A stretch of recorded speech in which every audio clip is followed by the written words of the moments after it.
Salut à tous, bienvenue à l'épisode 12 de cette partie avec les Lakers contre les Celtics.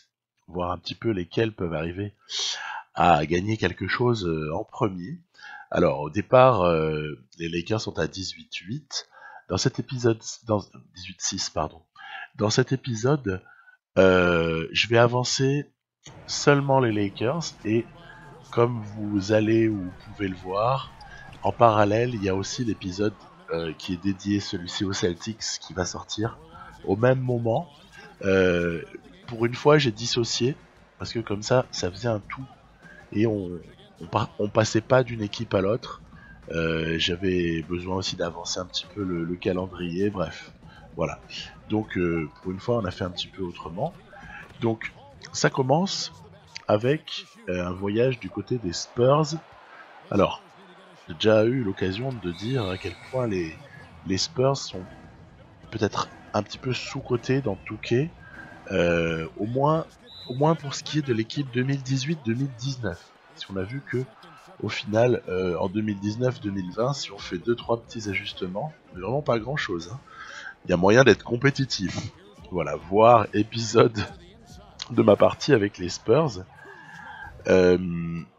Mais en tout cas, là, on fait vraiment un très très bon début de match et il n'existe pas vraiment. Même Aldridge se fait totalement embêter par LeBron James, par même Javel McGee.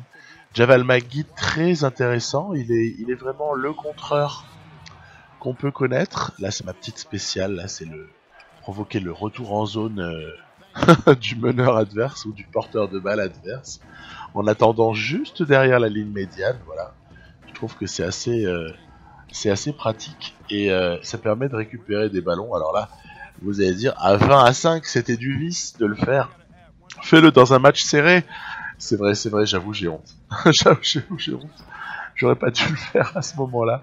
Parce que là, c'est le pampan cucu, c'est la fessée, c'est la bran-bran. Ça va pas du tout pour nos amis les Spurs, là, voilà, hop. Donc, le blowout. Alors, il y a quand même quelque chose d'intéressant dans ces situations. Je précise que je joue en Superstar. Hein. Par rapport au tout début où j'ai gardé le niveau All-Star pendant peut-être 2-3 semaines, quoi. Voilà. Maintenant, c'est du Superstar. Je joue pas en Hall of Fame parce que j'estime que Hall of Fame, c'est trop cheaté et que les équipiers, à l'image de ce qu'on peut voir en My Career, c'est un peu n'importe quoi. Voilà. Je préfère vraiment alors qu'on voit que Lonnie Walker s'est encore fait piéger au petit truc de la ligne médiale, au petit bump. Voilà. Oui, je suis pas fan du Hall of Fame. Je préfère rester en Superstar. Voilà. Quitte à personnaliser si vraiment on trouve que c'est trop facile, mais c'est pas trop facile. C'est juste que ce match-là, c'est rendu facile. Et c'est parti directement sur un blowout. 2/17 pour DeRozan, 5/17 pour Aldridge. Bon, bah, les pauvres Spurs, dans ces conditions-là, ils n'ont pas vraiment l'occasion d'exister. Puis de l'autre côté, en plus, des points assez répartis. Bref, voilà, c'était une entrée en matière. Alors, dans la foulée, on va aller continuer en affrontant les Grizzlies chez eux. Un petit peu plus tard dans l'épisode, on les recevra. Mais en tout cas, là, c'est les Grizzlies au FedEx Forum. Donc, toujours se méfier. Cette équipe peut vite représenter un piège si Gasol domine dans la raquette. Et ça, c'est pas forcément le cas à tous les matchs que vous allez avoir contre ces Grizzlies. Il peut être extrêmement dominant comme il peut être un peu en demi-teinte parfois. Donc c'est pour ça que je me méfie toujours quand je joue les Grises parce qu'il y a vraiment toujours moyen de se faire embêter.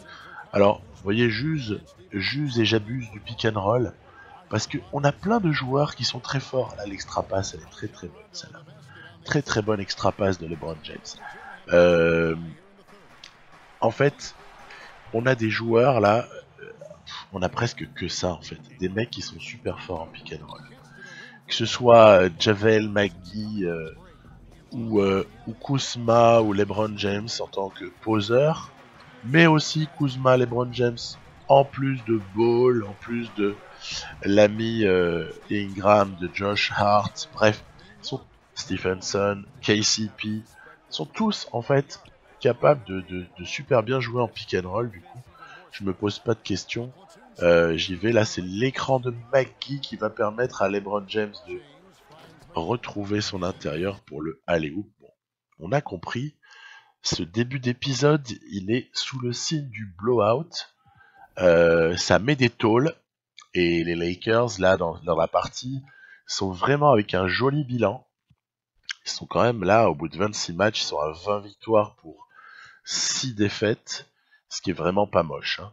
C'est un très très très bon bilan, puisque on est au-delà des 75% de victoires, donc c'est assez énorme. On enchaîne avec Miami, on va raccourcir un petit peu là, à partir de là, on va raccourcir un petit peu les résumés. Les matchs vont être un petit peu plus rapidement évoqués, mais j'en vire aucun, c'est le principe de ma partie. Je ne vire aucun match, je ne simule rien. La seule chose que je m'autorise à faire pour gagner du temps, c'est du simcast live, je précise, pas du simcast tout court, du simcast live. Voilà, vous voyez, c'est vraiment amusant de jouer avec ces Lakers. Il y a des tas de possibilités. Vous avez vraiment moyen.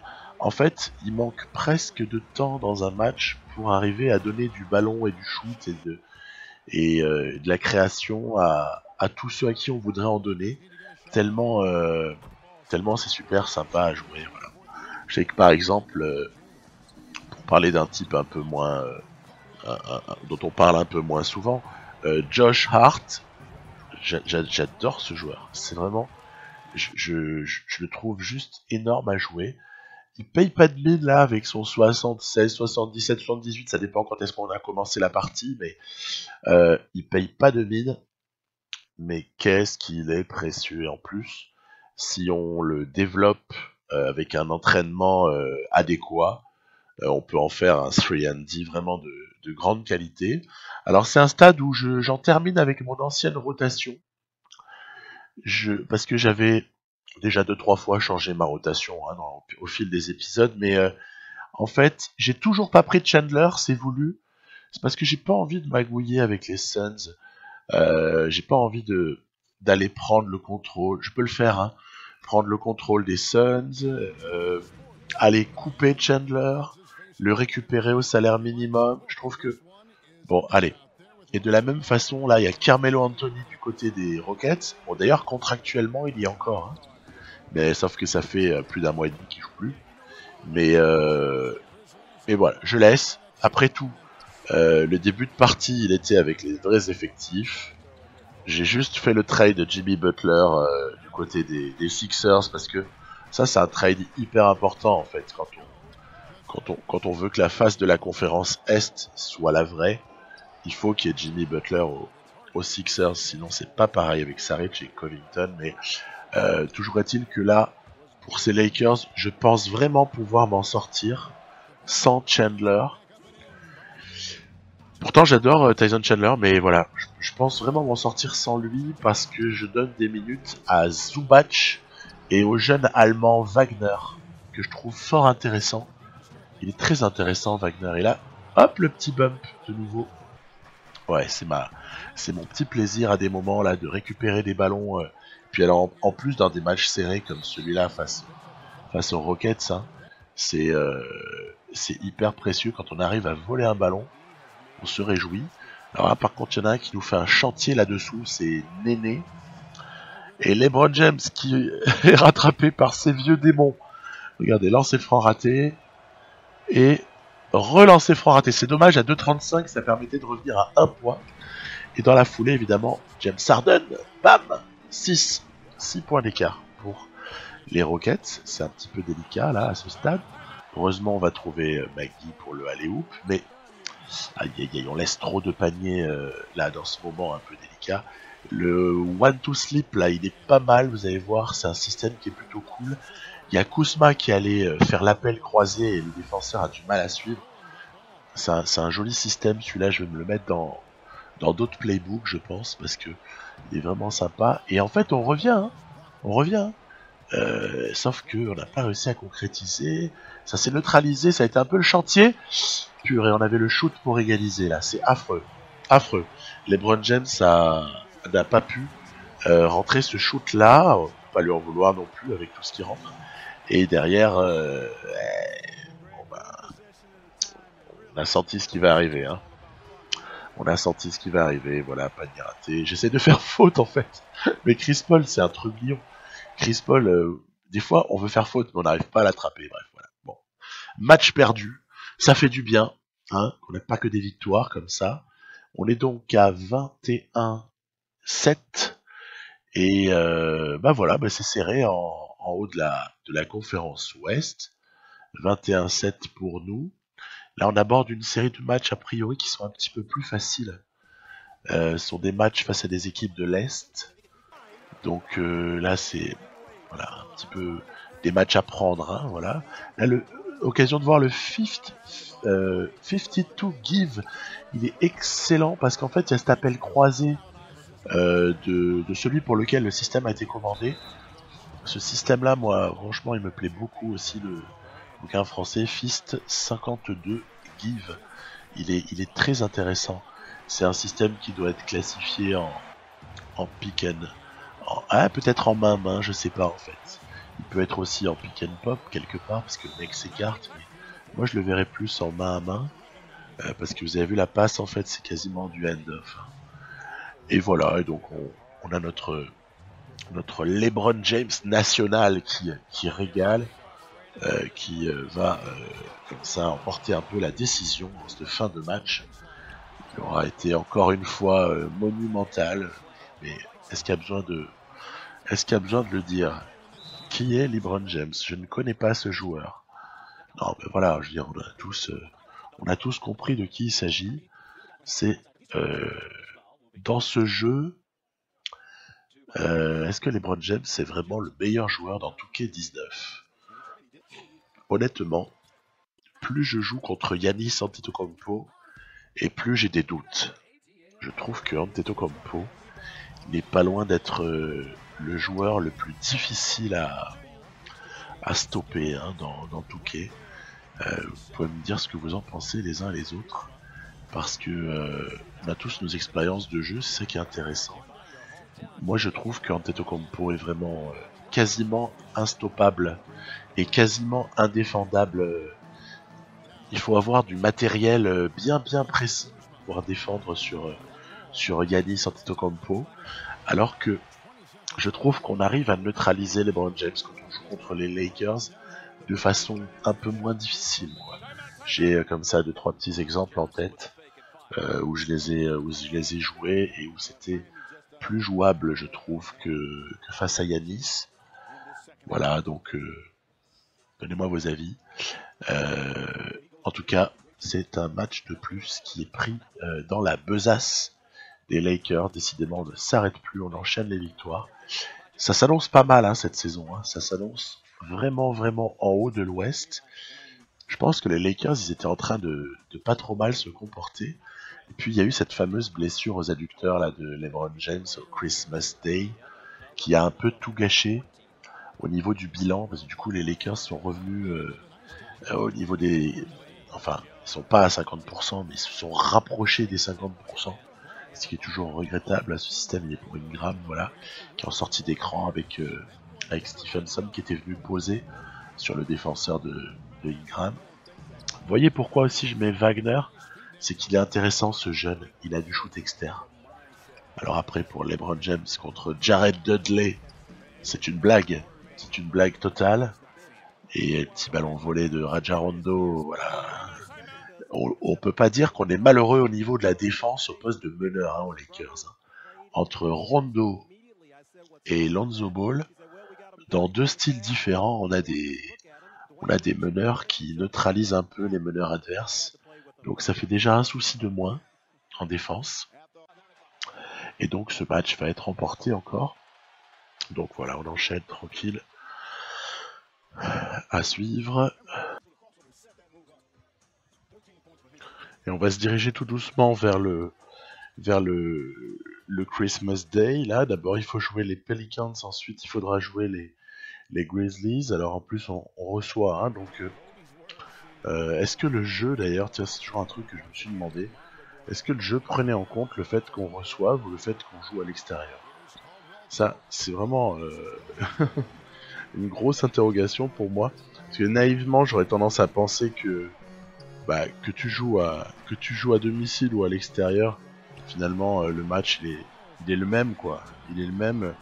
En quoi est-ce que ça va influencer sur est-ce que ça influence sur les petits bonus là qu'on voit, les petits bonus des joueurs? Je vous avoue que c'est un truc, j'ai jamais eu de réponse à cette question là. Donc voilà, si quelqu'un a une réponse, là encore je suis preneur.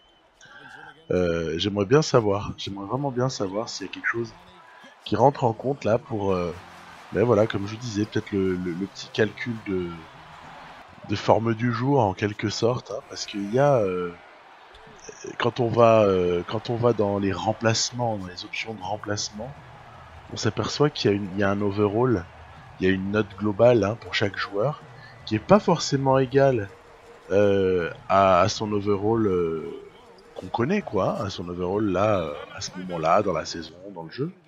Et du coup, est-ce que cette note-là, elle est influencée par le fait de jouer à domicile ou à l'extérieur? Alors là, franchement, grosse interrogation. Il faudra que je fasse des screenshots, il faudra que j'enquête sur le sujet, mais si quelqu'un avait la réponse, ça me ferait gagner du temps. Interception de LeBron James dans cette fin de match. Interception capitale. On ressort la balle. Évidemment, dès qu'ils ont vu Lonzo Ball, ils se sont jetés sur lui pour faire faute sur le pauvre Lonzo, qui est la cible. D'ailleurs, premier lancé France, ils ont eu raison puisque le premier a été raté. Allez, voilà, deuxième, c'est bon. Voilà, ça va terminer. Ça va terminer pour nous à 1 sur 10 à 3 points. C'est quand même pitoyable. On a été, mais on a été lamentable à 3 points. Bon, après, en face, ils n'ont pas été brillants non plus. Donc, bon, voilà. Dans la foulée, donc, c'est un match où on reçoit les Grizzlies. On les avait joués un petit peu plus tôt dans l'épisode et ça avait été un blowout. Alors, est-ce qu'il va en être de même là sur ce match-là? Pick and roll, voilà. Hop là, et oui, en pénétration, le pauvre Jackson Jr., tout talentueux qu'il soit, n'a pas de quoi lutter. Il n'a pas de quoi lutter contre LeBron James. En même temps, qui est-ce qui a les moyens de lutter dans la ligue contre LeBron James dans ces situations-là? Kawhi Leonard? Peut-être Leonard. Ah, je suis sûr qu'un Giannis Antetokounmpo peut arriver à tirer son épingle.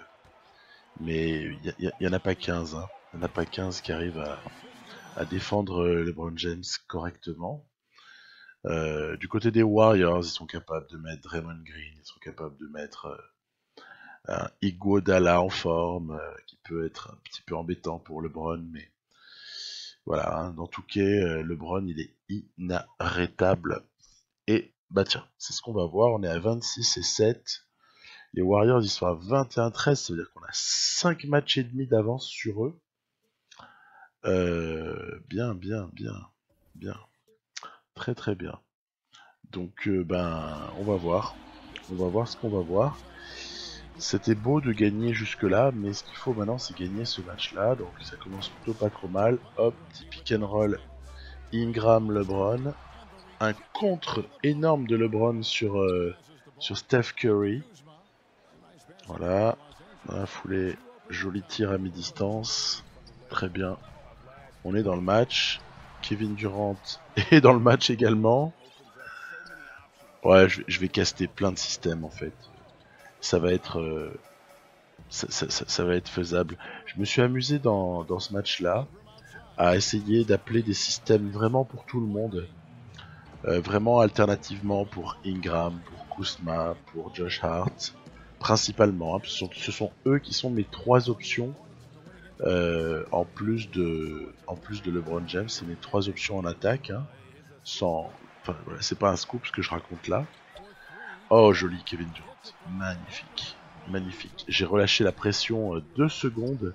Je lui ai laissé 2 mètres de champ et ensuite, voilà.